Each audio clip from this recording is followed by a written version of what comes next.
जय श्री कृष्णा। आइए सुनते हैं गरुड़ पुराण का 11वां अध्याय। गरुड़ जी बोले, हे केशव, आप 10 गात्र विधि के संबंध में बताइए। इसके करने से कौन सा पुण्य प्राप्त होता है और पुत्र के अभाव में इसको किसे करना चाहिए। श्री भगवान बोले, हे ताच्छर्य, अब मैं 10 गात्र विधि को तुमसे कहता हूँ, जिसको धारण करने से सत्पुत्र पितृ ऋण से मुक्त हो जाता है। पुत्र पिता के मरने पर शोक का परित्याग करके धैर्य धारण कर सात्विक भाव से समन्वित होकर पिता का पिंडदान आदि कर्म करे। उसे अश्रुपात नहीं करना चाहिए, क्योंकि बांधवों के द्वारा किए गए अश्रुपात और श्लेष्मपात को विवश होकर पिता रूपी प्रेत पान करता है। इसलिए इस समय निरर्थक शोक करके रोना नहीं चाहिए। यदि मनुष्य हजारों वर्ष रात दिन तक शोक करता रहे तो भी प्राणी कहीं भी दिखाई नहीं पड़ सकता। जिसकी उत्पत्ति हुई है उसकी मृत्यु सुनिश्चित है, और जिसकी मृत्यु हुई है उसका जन्म भी निश्चित है। इसलिए बुद्धिमान को इस अवश्यंभावी जन्म मृत्यु के विषय में शोक नहीं करना चाहिए। ऐसा कोई दैवी अथवा मानवीय उपाय नहीं है जिसके द्वारा मृत्यु को प्राप्त हुआ व्यक्ति पुनः यहाँ वापिस आ सके। अवश्यंभावी भावों का प्रतिकार यदि संभव होता तो नल, राम और युधिष्ठिर महाराज आदि दुख न प्राप्त करते। इस जगत में सदा के लिए किसी का किसी भी व्यक्ति के साथ रहना संभव नहीं है। जब अपने शरीर के साथ भी जीवात्मा का सार्वकालिक संबंध संभव नहीं है तो फिर अन्य जनों के आत्यांतिक सहवास की तो बात ही क्या है। जिस प्रकार कोई पथिक छाया का आश्रय लेकर विश्राम करता है और विश्राम करके पुनः चला जाता है, उसी प्रकार प्राणी का संसार में परस्पर मिलन होता है। पुनः प्रारब्ध कर्मों को भोग कर वह अपने गंतव्य को चला जाता है। प्रातःकाल जो भोज्य पदार्थ बनाया जाता है वह सायंकाल नष्ट हो जाता है। ऐसे नष्ट होने वाले अन्न के रस से पुष्ट होने वाले शरीर की नित्यता की कथा ही क्या। पितृमरण से होने वाले दुख के लिए यह पूर्वोक्त विचार औषध स्वरूप है। अतः इसका सम्यक चिंतन करके अज्ञान से होने वाले शोक का परित्याग कर पुत्र को अपने पिता की क्रिया करनी चाहिए।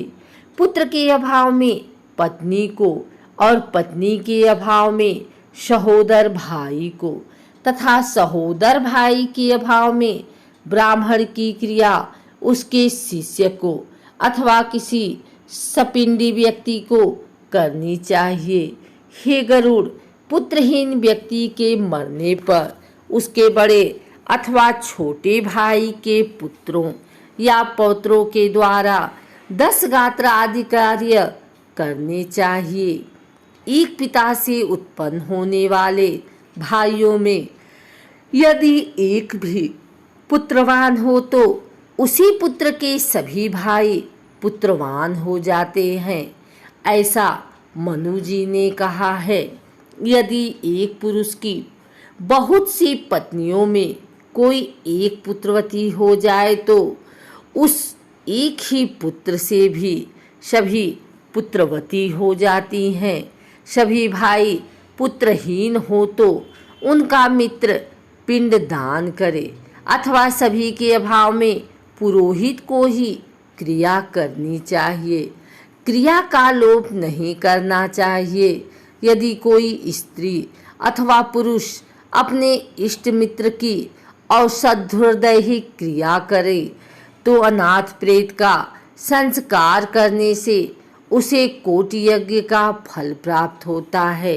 हे खग, पिता का 10 गात्रादि कर्म पुत्र को करना चाहिए, किंतु यदि ज्येष्ठ पुत्र की मृत्यु हो जाए तो अति स्नेह होने पर भी पिता उसके 10 गात्रादि क्रिया न करे।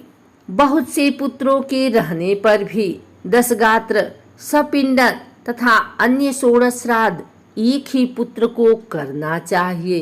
पैतृक संपत्ति का बंटवारा हो जाने पर भी 10 गात्र, सपिंडन और 16 श्राद्ध एक को ही करना चाहिए, किंतु सावत्सरिक आदि श्राद्धों को विभक्त पुत्र पृथक पृथक करे। इसलिए ज्येष्ठ पुत्र को एक समय भोजन, भूमि पर शयन तथा ब्रह्मचर्य धारण करके पवित्र होकर भक्ति भाव से 10 गात्र और श्राद्ध विधान करने चाहिए। पृथ्वी की 7 बार परिक्रमा करने से जो फल प्राप्त होता है वही फल माता पिता की क्रिया करके पुत्र प्राप्त करता है। 10 गात्र से लेकर वार्षिक श्राद्ध पर्यंत पिता की श्राद्ध क्रिया करने वाला पुत्र गया श्राद्ध का फल प्राप्त करता है। कूप, तालाब, बगीचा, तीर्थ अथवा देवालय के प्रांगण में जाकर मध्यमयाम मध्याह्न काल में बिना मंत्र के स्नान करना चाहिए। पवित्र होकर वृक्ष के मूल में दक्षिणाभिमुख होकर वेदी बनाकर उसे गोबर से लीपें। उस वेदी में पत्ते पर कुश से बने हुए दर्भमय ब्राह्मण को स्थापित करके पाद्यादि से उसका पूजन करें और इत्यादि मंत्रों से उसे प्रणाम करें। इसके पश्चात उसके आगे पिंड प्रदान करने के लिए कुश का आसन रखकर उसके ऊपर नाम गोत्र का उच्चारण करते हुए पके हुए चावल अथवा जौ की पीठी से बने हुए पिंड को प्रदान करना चाहिए। चंदन और भृंगराज का पुष्प निवेदित करें। धूप, दीप, नैवेद्य, मुखवास तथा दक्षिणा समर्पित करें। तदंतर काकान दूध और जल से परिपूर्ण पात्र तथा वर्धमान वृद्धि कर्म से दी जाने वाली जलांजलि प्रदान करते हुए यह कहे कि अमुक नाम के प्रेत के लिए मेरे द्वारा प्रदत्त यह पिंड आदि सामग्री प्राप्त हो। अन्न, वस्त्र, जल, द्रव्य अथवा अन्य जो भी वस्तु प्रेत शब्द का उच्चारण करके मृत प्राणी को दी जाती है उससे उसे अनंत फल प्राप्त होता है, अक्षय तृप्ति प्राप्त होती है। इसलिए प्रथम दिन से लेकर सपिंडीकरण के पूर्व स्त्री और पुरुष दोनों के लिए प्रेत शब्द का उच्चारण करना चाहिए। पहले दिन विधि पूर्वक जिस अन्न का पिंड दिया जाता है उसी अन्न से विधि पूर्वक 9 दिन तक पिंडदान करना चाहिए। 9वें दिन सभी सपिंडी जनों को मृत प्राणी के स्वर्ग की कामना से तैलाभ्यंग करना चाहिए और घर के बाहर स्नान करके दूब एवं लाजा लेकर स्त्रियों को आगे करके मृत प्राणी के घर जाकर उससे कहें कि दुर्वा के समान आपके कुल की वृद्धि हो तथा लावा के समान आपका कुल विकसित हो।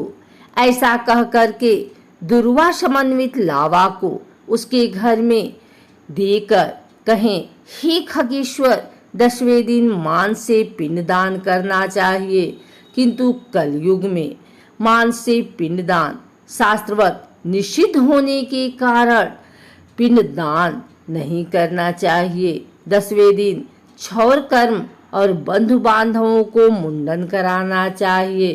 क्रिया करने वाले पुत्र को भी पुनः मुंडन कराना चाहिए। 10 दिन तक एक ब्राह्मण को प्रतिदिन मिष्ठान भोजन कराना चाहिए और हाथ जोड़कर भगवान विष्णु का ध्यान करके प्रेत की मुक्ति के लिए इस प्रकार प्रार्थना करनी चाहिए। अच्छी के फूल समान कांति वाले पीत वस्त्र धारण करने वाले अच्युत भगवान गोविंद को प्रणाम करते हैं, उन्हें कोई भय नहीं होता। हे आदि अंत से रहित शंख चक्र और गदा धारण करने वाले अविनाशी तथा कमल के समान नेत्र वाले देव विष्णु, आप प्रेत को मोक्ष प्रदान करने वाले हो। इस प्रकार प्रतिदिन श्राद्ध के अंत में यह प्रार्थना मंत्र पढ़ना चाहिए। तदंतर स्नान करके घर जाकर गोग्रास देने के उपरांत भोजन करना चाहिए।